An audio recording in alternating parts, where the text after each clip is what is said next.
Well, I can't promise you everything that ails the Miami Dolphins has been fixed or that this season is saved, but I can guarantee you don't have to be so ashamed headed into the bye week. The Dolphins win in Foxborough 15-10 over the Patriots.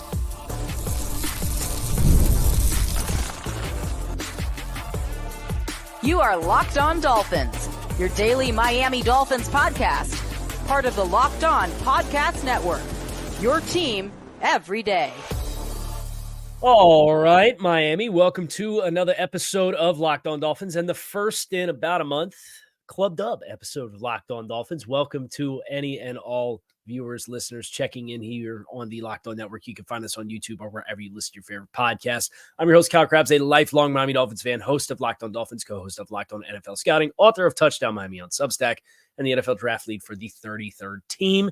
You can find all of our shows here on the Locked On Network on YouTube or wherever you listen to your favorite podcasts. Today's episode of Locked On Dolphins is brought to you by LinkedIn Jobs. LinkedIn Jobs helps you find the qualified candidates that you want to talk to faster. Post your job for free at linkedin.com/LockedOnNFL. Terms and conditions do apply. There was plenty of fine print on this Dolphins win in week 5. Miami getting back in the win column for the first time since week 1, doing so in similarly ugly fashion.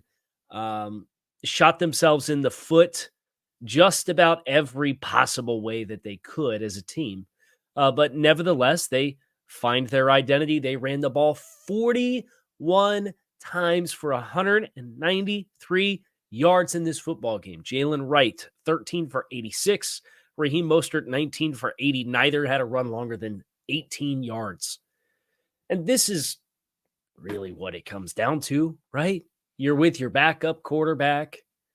You know it's going to be ugly. You know what your team is supposed to be bread and buttered by, and it's by the ability to run the ball.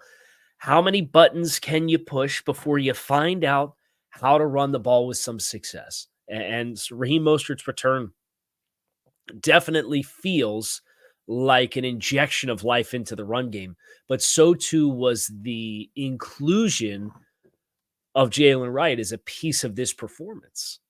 And, you can only hope as a member of this fan base that's watched what the first month of this season has looked like, and understanding that when you played against Tennessee, they had a dude in the middle who just absolutely wrecked shop, and it made life a little bit harder for you to run the ball. Okay, the fourth string quarterback on his first start, whatever, some bad circumstances. And I'm not going to sit here and tell you that all of the issues that we are seeing and have seen in the last month have gone away because the Dolphins won a football game.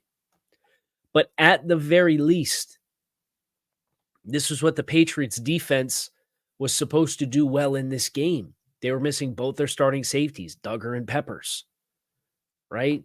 You had a passing game that was kind of questionable for how much it was going to be able to threaten New England. And for you to come out and run the damn ball the way that you did, I think is a really nice development for tolerable football games and giving yourself a chance to actually win these football games. Now, let's talk about that game-winning drive. From the drive summary, the Dolphins actually, it's impressive.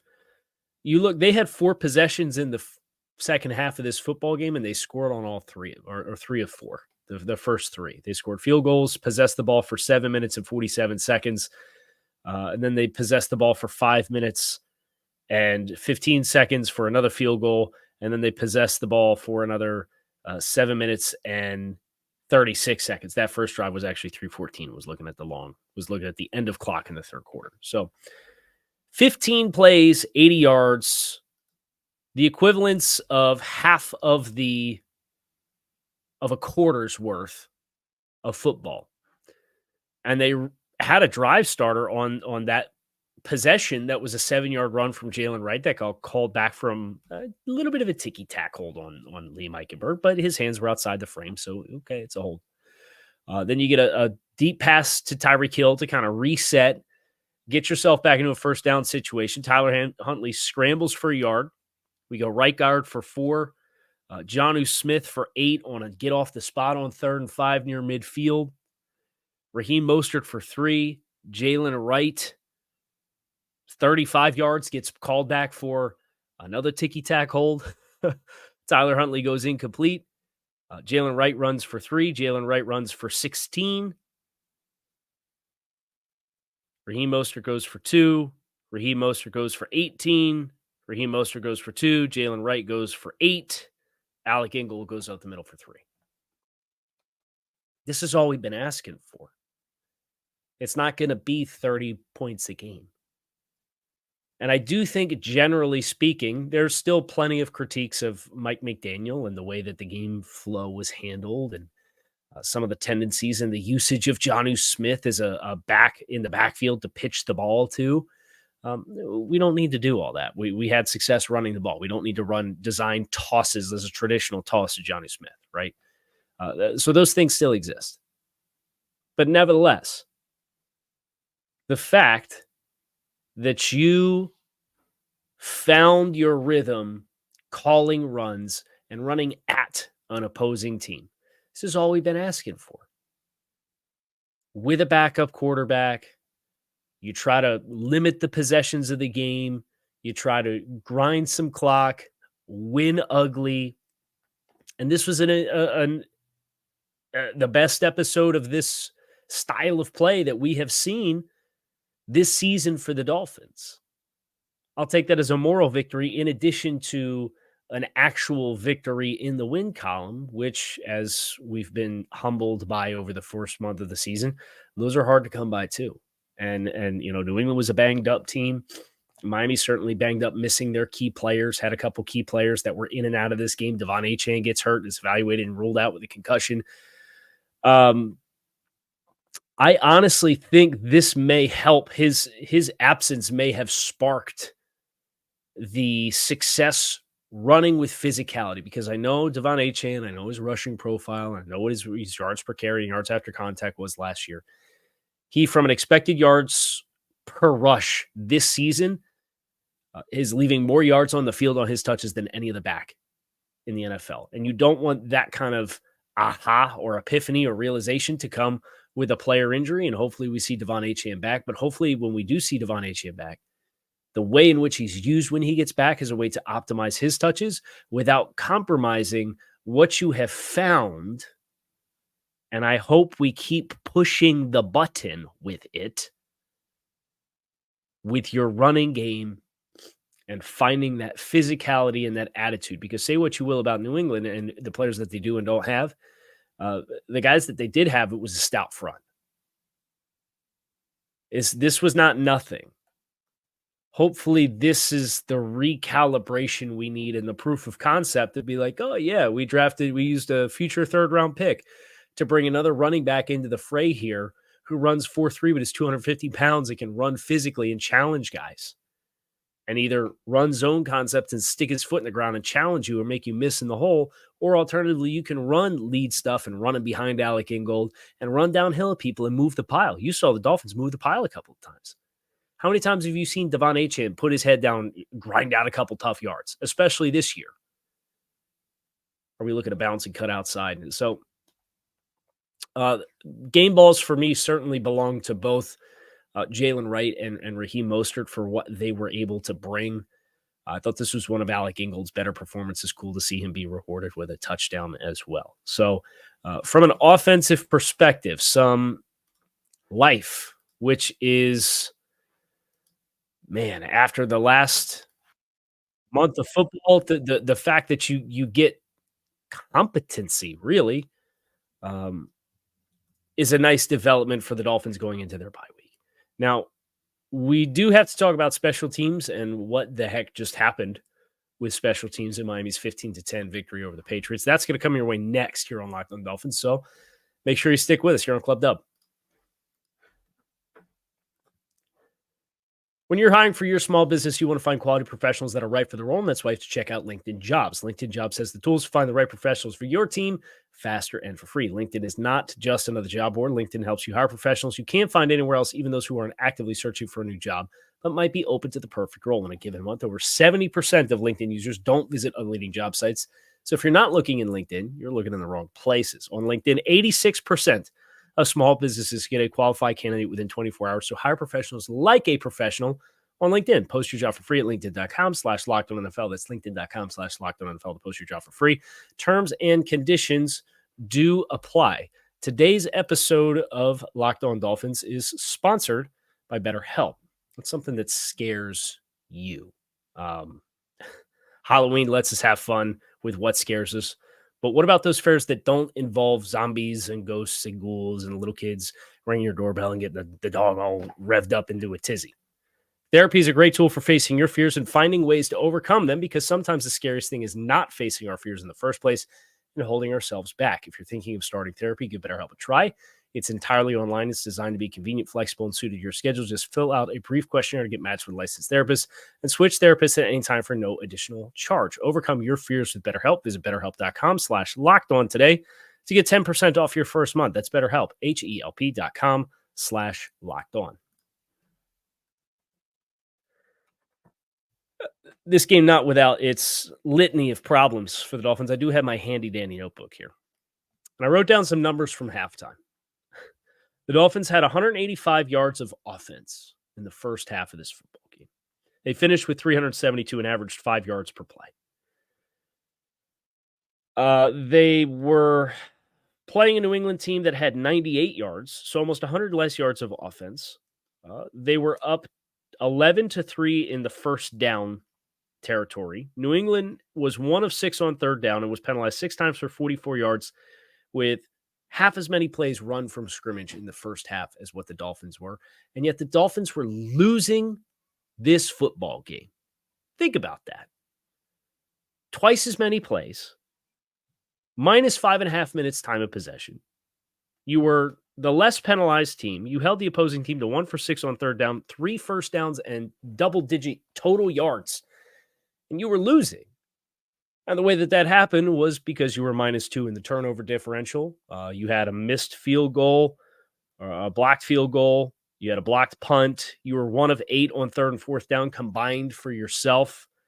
You had a false start on a field goal that led to a muff snap and another missed opportunity to put more points on the board. And you started to drive in plus territory on the plus side of the 50 for the third straight week and didn't get any points out of it. They had a lot of bad football to go around, if we're being honest. A lot of bad football to go around. And I think that's why, seeing how the team kind of got their heads on straight. I mean, and Miami held New England 0 for 2 in trips to the red zone as well. And Miami was not innocent in the penalty areas either. 6 times for 54 yards, but New England penalized 12 times for 105. All that leads to a 5-point win. But the special teams stuff is really bothersome, especially when you consider the blocked punt came by the block of Duke Riley. And I mentioned Duke Riley on the Monday post-game show, which technically was the Tuesday show of the program last week.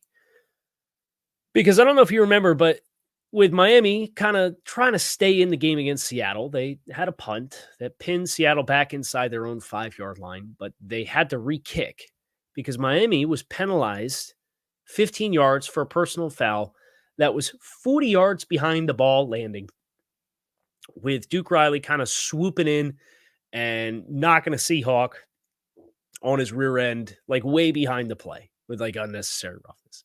And on that re-kick, Seattle ends up taking possession of the ball around their own 40-yard line. It's about 35, 40-yard field position change for the Dolphins with an offense that could not move the ball. And then last week, Duke decided he wanted to simultaneously field the ball with a Titans player on a punt just before halftime, with the Dolphins clinging into a one-score game situation and trying to get the ball back and trying to find a way to get points. And he goes for this ball that bounces short and kicks high up in the air, and I guess he thought somebody touched it, but in reality, like, the defensive player or the punting team player touched it within like a millisecond before he did upon further review, and it was a muff that Tennessee recovered in scoring territory, and they flipped it back over. A potential catastrophic error. And now you finally have Mike McDaniel calling a field position type of game. Running the ball. Playing defense.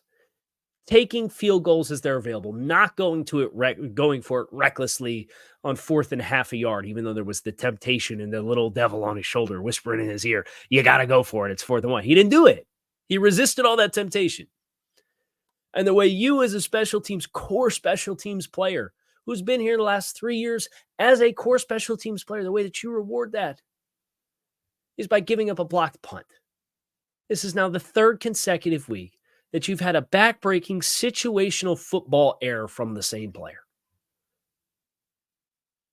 And then you have Blake Ferguson bocce balling a long snap on a field goal back. You have a false start on a field goal. Never even heard of a false start on a field goal. I have, but it's like so easily avoidable and unnecessary. And you have another missed field goal. And all of that just leads me back to the question that I had specifically with this phase of the game, because it almost cost you the football game. And the question that I had was the question that I had after the Tennessee game. Where is the accountability? And I believe it was Marcel Louis-Jacques. Let me get this right, because I want to make sure I'm properly attributing this and I'm properly crediting the numbers here. But it's a look at special teams since 2022. And yes, this was an hour ago as I'm recording this from Marcel Louis-Jacques of ESPN. Since 2022, the Dolphins rank 25th in yards per punt, 12th in opposing yards per punt. So they're about half the league difference is in yards per punt versus the rest of the league. 26th in yards per kick return, and dead last in the NFL in opposing yards per kick return. They are 16th in the NFL in yards per punt return and 28th in the NFL in opposing yards per punt return. They're 28th in the NFL in field goal percentage, and they're tied for second in the NFL since 2022 with number of field goals blocked. Where is the accountability for this phase of the football? And I'm not one of those pound the table for heads to roll type of individuals. And I am absolutely one of these collect enough information and make educated decisions and don't make emotional knee-jerk reactions. But with special teams, I'm sorry, guys, enough is enough. And the whole argument was Danny Crossman and wanting to get with retaining Danny Crossman was, well, there's been guys that have got hurt and your core special teams guys are getting elevated into playing roles on offense and defense, and that hurts the players that he has to work with on special teams. Man, they collected a handful of core special teams type players, and those guys are guys that are making mistakes, like a Duke Riley. At what point is enough with the special teams? And I know there are coaches, this is happening in Jacksonville. Well, Jacksonville just scored 37 points and won their first game of the season today against the Colts. But there are coaches across this league that are loyal to a fault. And I don't know this to be true of Mike McDaniel. But I do know it doesn't matter how well you teach the concepts in the classroom and on the practice field. If you have a 2.25 year sample size of being one of the bottom 5 performers across the board on field goals, kicking game, kickoffs, punts returns, kickoff returns, no tangible value from a special teams field position type perspective. If it's across the board and it's 2.25 years and it's been a problem and you're looking to light a fire under your team, when is enough? And whether that's Duke Riley or that's Danny Crossman or that's somebody else, I don't know how you can just sit here on your hands and pretend like you don't see with blinders on what's going on in this phase of the game. Because it almost cost you a football game that you objectively smoked this football team in Foxborough. You outperformed them in the first half, head and shoulders in just about every metric other than the times that you shot yourself in the foot. And you were losing at halftime. Credit where credit's due. The defense stayed the course. Credit where credit's due. Offense found a way to put together a couple of drives, move the ball with some consistency. Credit where credit's due. Jason Sanders hits big kick. Helps build you back into this game where you score one touchdown. But at what point is enough enough? It's a question that I had last week after Monday Night Football in the midst of everything that was falling apart with this football team. And even now, after a win, I have the same question. I would like to know when it's time to be accountable for the performance of that phase of the football team. You know who you can't blame for any of the Dolphins' struggles? Anthony Weaver and this Dolphins team. Well, yeah, there's been bad moments. And we're going to get into those next. Talk about this defensive performance as a whole. Another explosive play that put the Dolphins at risk of losing this football game with a long Ramondre Stevenson touchdown run of 33 yards. We'll get into that next here on this episode of Locked On Dolphins. Stick with us. NFL fans, you can start the season with a big return on FanDuel, America's #1 sportsbook. So when you get a hunch in the middle of the game, you could check out the latest stats, view the play-by-play live, and so much more on the same page where you also place your bets. You can get started with $200 in bonus bets guaranteed when you place your first $5 bet at FanDuel.com. That's FanDuel.com, America's #1 sportsbook. Oh, boy. So the Dolphins now sitting at 2-3 on the season. They're tied with the Jets at 2-3 for all that talk from New York Jets fans about the sad, sad state of affairs of the Dolphins. Through 5 weeks, the Jets have the same record as Miami. Funny how that works. We were just told all they needed was a quarterback. Anyway, the Dolphins defense finishes this game with 10 points allowed. They were one of the top teams in the league from a yards perspective coming in. They have now held another opponent under 300 yards of offense. And this is one of the worst offensive lines you're going to face this season. We're just going to be completely objective about it. So I don't think that I don't think you should overlook that. I certainly am a little worried about the fact that you did concede 151 rushing yards on 19 carries. You averaged almost 8 yards per rush defensively. Now, that's going to happen when you have Antonio Gibson has a 24-yard run and Ramondre Stevenson has a 33-yard run. That's 1/3 of your carries on 2 of your carries for the day. But even if you take those 2 out of the equation, you're looking at 17 carries for, 94 yards? And that's still a healthy average per carry.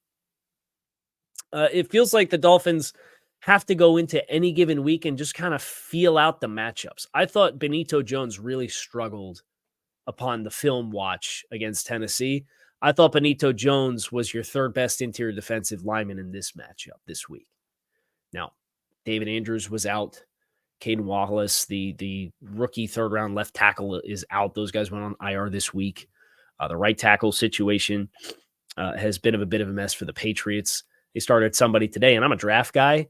I don't know who it was. I look him up. So you say all that, and then you look at how the Dolphins were able to get some pressure, but not necessarily sack Jacoby Brissett at a super high volume. I thought they brought pressure at the right times. I loved the decision to bring pressure on the 2 reps down when New England is trying to go in and get in for the scoring touchdown after the toe in, heel out, which is surprisingly a controversial rule. And the contrast was to a toe drag. But if the toe drag is the only surface of your foot that strikes the ground versus a toe heel action all in the same step, how is that? Tap the toe and lift the toe off the ground and then you're in bounds. Don't let your heel come down. I was stunned to find out that there were fans on the timeline during the game who thought it was the Dolphins, the Patriots had been robbed because Jalen Polkitz's toe inbounds, but his heel on the same sequence and foot strikes out of bounds, and it's called incomplete. Either tap your toe or don't let your heel hit the ground. But the decision the Dolphins made to heat him up, Jacoby Brissett, on those 2 final throws on the next to last possession before the turnover on downs, where you baited Jacoby on the final play of the game to take a throw that was short of the end zone, inbounds with 12 seconds left. Look, situational football. Okay. I'm not going to get mad about it. And to be completely honest, Jacoby Brissett, from a passing yards perspective, he got a lot of those yards. I mean, the Patriots had 99 yards of offense in the final 2 possessions in the final 5 minutes when they were down 15-10. And that next to last drive was not really garbage time. And Miami had an opportunity to put this game on ice and run for a first down. And they ran the ball 3 times. And I'll take running the ball 3 times. I mean, that's progress. Would I like to have not seen Raheem Mostert tote it all 3 times and get the fresh young guy in there? Sure. Are you balance? Am I nitpicking and because you want to balance the experience of Raheem Mostert and him being in that spot? Sure. Whatever. You tried to run the ball 3 times. You got 9 yards. You needed 10 to ice the game. I'll take the commitment to it as a step in the right direction, especially because it worked out. But for 55 minutes, the Dolphins held the Patriots to 200 yards of offense, and that was with pressure but not converting to sacks. They struggled to, once again, manufacture consistency with turnovers and getting hands-on footballs. They were close a couple of times, but they didn't actually manufacture any turnovers. The explosive plays on the run, the explosive run plays are a point of concern. That continues to be a thing, but you saw more of Anthony Walker in this game amidst David Long being back and active. And then you've got new guys on the edge, and it felt like that's really where it let you down as far as giving up some edges. And Tyus Bowser ends up playing a lot of snaps, and he just come over in the practice squad. So it's like as you're evaluating the entirety of the team and its performance, that's where you point to on the defensive side of the ball and say, we have to get the fits better. But I thought some of that was because of the rotation and how up front they try to play rotation and not have Calais Campbell taking too many snaps. I saw him outside of defensive end a couple of times in this game. Is that in the midst of the Jalen Phillips injury and how quickly can you get that back to where you wanted if Bradley Chubb is able to return sometime in the near future? I don't know. I mean, that's part of the evaluation process, right? But as a whole for Miami, they frankly left probably at least 6 points on the field. They indirectly gave New England a short field for their 1 touchdown run, although it was an explosive run, so you don't want to take it all away from them. But you, statistically speaking, you dominated a lot of phases of this game, but you were -2 over in turnover differential. You were not particularly kind to yourself with self-inflicted wounds and penalties. A building block, I guess. We'll see. I mean, we don't know how long you're going to be without Tua Tagovailoa. I know there's all kinds of reports out there. But at the very least, going into the bye week, you can look at it as something to kind of build on to get your head on straight. And I'll take that because, let's be honest, the last 3 weeks have absolutely sucked. They have been brutal, and they have not given you anything to root for at all. That doesn't absolve all of the problems that exist with Mike McDaniel and game flow and feel for the game. I did feel like they played faster. As far as getting up to the line of scrimmage, I'll take that too. I know Mike McDaniel said we need to get up on the line of scrimmage to get plays in faster. Did they make changes there? At least at time of recording this, I haven't seen what was said in the post game for the press conference. If I hear anything, I'll put it in the comments. But did you make some systemic changes there? Whatever you did, I thought that part of it was nice. You had illegal shifts again, guys moving. You had an opportunity where you were in scoring territory, and Huntley's talking to his backs, and the ball gets snapped over his head. But the offensive line's on one page, and the quarterback is not. Was that based off the call in the huddle for what the cadence was, and he tried to make an adjustment, but the offensive line hears it and thinks it's a cadence to snap the ball, or who dropped? There's a lot of questions still and a lot of things to clean up.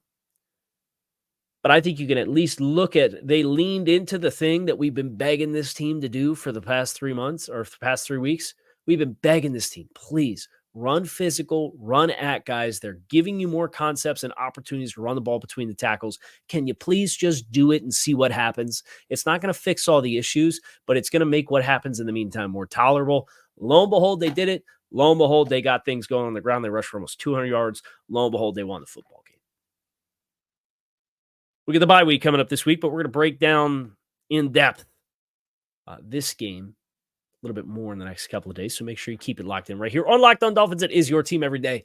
I appreciate you guys for checking out the show. Make it a great rest of your day. Kick your feet up. Enjoy your staying clubbed up. You never know when you're going to be back. So that's going to do it for us here on Locked On Dolphins. It is your team every day. I appreciate you guys checking out the show. I'll talk to y'all again soon. Go Fins.